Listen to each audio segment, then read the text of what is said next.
Alright, so my energy audit is on residential address, my rental property. It's a 2-bedroom, top floor apartment in the top right corner there, hidden by the tree. It was built in 2016, so we were the first ones in here.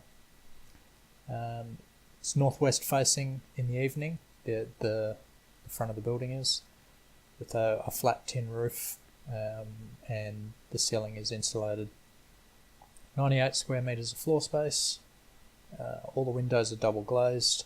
The outer brick wall is double brick, and all the internal walls are just insulated gyprock. Both the bedrooms are carpeted, so it's about 20% of the flooring carpeted and the rest is vinyl. And it's 100% electric, so there's no gas heating or gas hot water or anything. So this is the floor plan on the left there, and just a breakdown of all the appliances in each room, labelled by outlet. So going from one, we've got the study in the corner there. That's just a MacBook charger plugged in, doesn't get much use. And then in the living area, we've got the LED TV, 3 Raspberry Pis, and above the TV is the reverse cycle air conditioner. That's wired directly into the wall, so I wasn't able to measure that, but it's rated at 5 kilowatts. It doesn't get much use. What I've done is just average the use throughout the year. It works out to about 0.1 hours a day. Next room, the bathroom. It's not really anything in there, just the 2 electric toothbrushes. And the master bedroom, just got a bedside lamp and 2 phone chargers. Then the office, so outlet 7, 8 and 9. This is the most energy dense room. So it's got my PC, 800 watt power supply and 3 LCD monitors. And the measured value there throughout the day was 346 watts. It's about 9 hours use a day. Got 2 printers and 2 3D printers.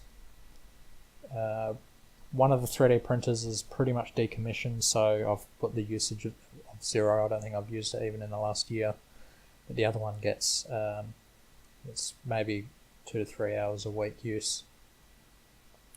Another 3 Raspberry Pis and a little Raspberry Pi clone, a Netgear gigabit switch, and the router, so that's all the networking and file storage running in there almost 24 hours a day, but they do go down for reboots and just idle throughout the night, so between 14 and 18 hours use. So the daily use in that room's just over 4 kilowatt hours. And then in the bathroom, this doesn't get used as a bathroom, it's just the laundry room, so there's a Samsung washer dryer combo in there, and we only use the cold wash cycle, and then it does its drying thing for really depends on the amount of clothes in there, but an hour or so, a little bit under, and that uses 1917 watts throughout the cycle. Varies a tiny bit, but not too much. So that's 1.5 kilowatt hours daily use. That's just averaged over the week as well. And then in the kitchen, outlet 12, 13 and 14, we've got a Samsung fridge freezer, 255 litre, and that was measured at 131 watts. We did just go food shopping, so I think that'll be a little bit higher until it all gets to a stable temperature. Got Sunbeam coffee machine, uses 1077 watts, used for about 2 hours a day. The dishwasher, that's a value straight out of the catalogue, same as the oven and cooktop because they couldn't be measured. 650 and 2000 watts for those, used for about half an hour a day. And the Panasonic 1100 watt microwave, that is, it's rated at 1100 watts, but when I measured that one, it's only 763 watts. I don't think we have that on the highest setting, so that's probably why. And then the hot water system, which is just in the little cupboard next to the living area, it's rated at 3 kilowatts, 177 litre hot water system, and that's really hard to measure how much that's used, but I'd say half an hour a day. Alright, so for our hourly energy use, this is all historical data that I've got from my Contact Energy account. So they say it's accurate within 0.1 kilowatt hours. You can see that our day starts about 6:37, where it ramps up to sort of making breakfast and things get switched on. I'm home for most of the day, 7 days a week, so the usage you can see gradually climbing throughout the day until 5:30, 6 p.m. when my partner gets home. You can see a bit of a spike there, and then at about 9:30, 10 p.m. we see a huge spike, and that's normally when the dishwasher, washing machine and shower get used.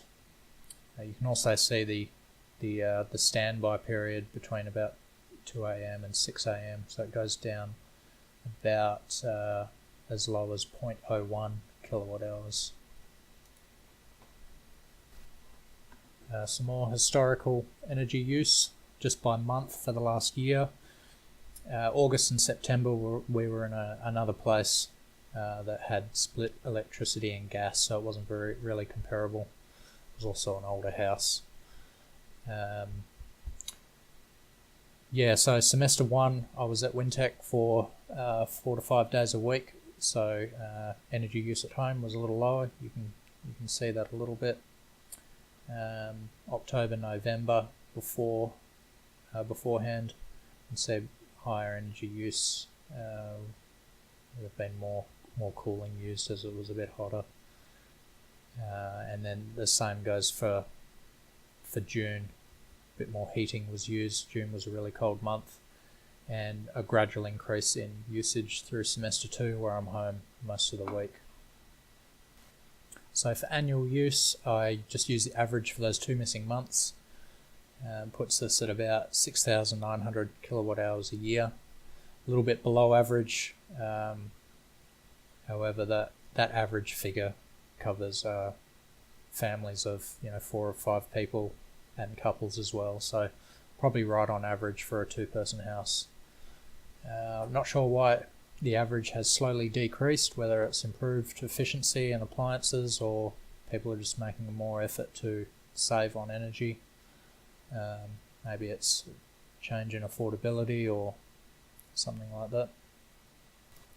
So for lighting, all throughout the house we have the same lights. They're all LED ceiling surface lights, all 30 watt, so there's 9 of those. In the office, it's used for 12-14 hours a day. There's just 1 of those in there. Living area and kitchen use about 3 to 4 hours a day. It's very well lit during the day, so it's not used till the evening. However, the light from those is very diffused. It's got like an acrylic panel on it, I guess, to make the light softer. But it does mean that when we're using it in the kitchen and lounge, we've got to use 3 to 4 at once. And the office is well lit in the morning, so I don't normally switch that on until about lunchtime when the sun's overhead.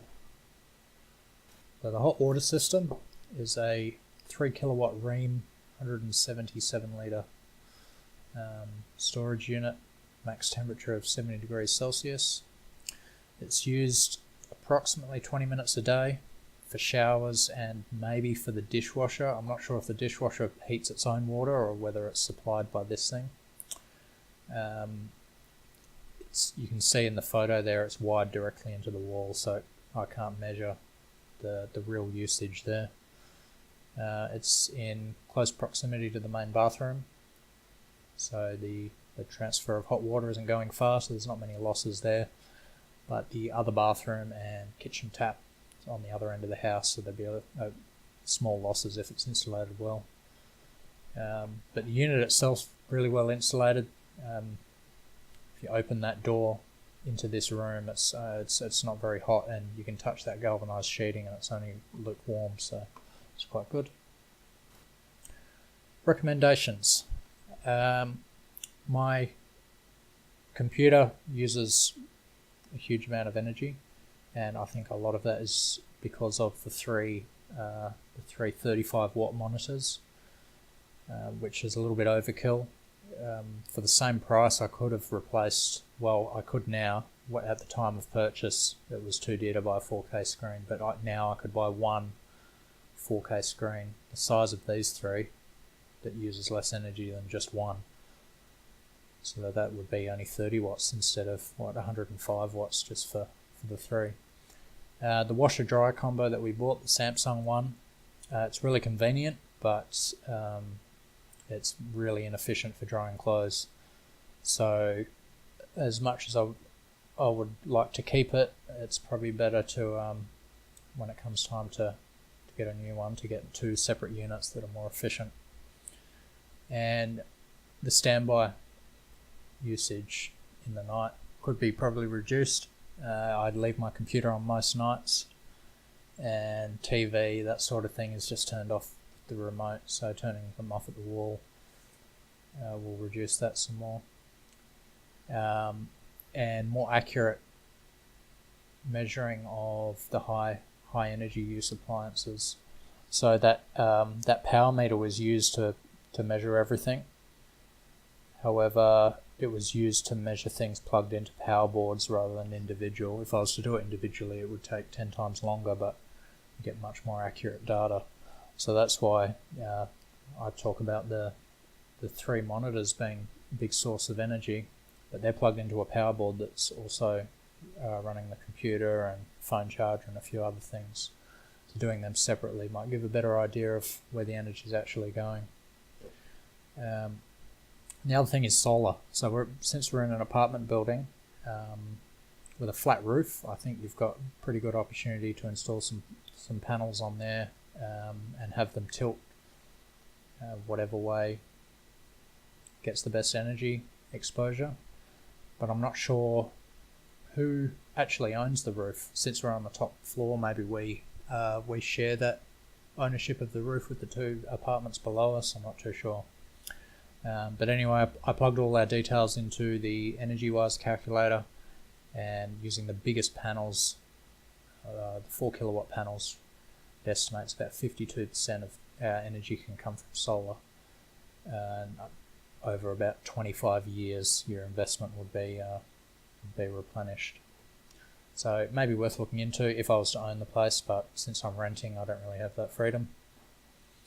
Alright, cool. That is it, and thank you for listening.